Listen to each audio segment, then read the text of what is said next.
Πουτάνας γη, Βάζελη, αυτό είναι για σας αφιερωμένο από τη θύρα 7 και το Leslie G.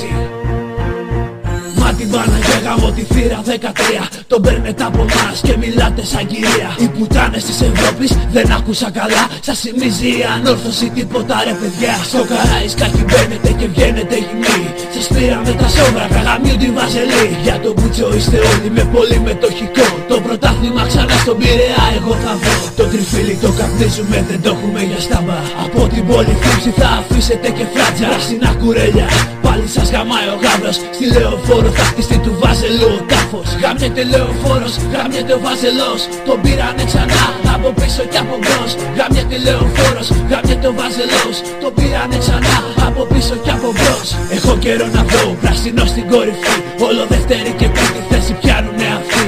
Μας λέτε στην Ευρώπη τα πάμε ρε σκατά. Μια πεντάρα απ' την Μπάρτσα δεν τη φάγαμε παιδιά. Οκ, πήραμε 7, ήτανε συμβολικό. Όπως λένε όλοι οι γάβροι, γάμο το Βάζελο.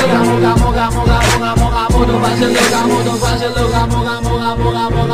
Γαμιέται Λεωφόρος, γαμιέται ο Βάζελος. Τον πήρανε ξανά από πίσω κι από μπρος. Γαμιέται Λεωφόρος, γαμιέται ο Βάζελος. Τον πήρανε ξανά από πίσω κι από μπρος. Γαμιέται Λεωφόρος, γαμιέται ο Βάζελος. Τον πήρανε ξανά από πίσω κι από μπρος.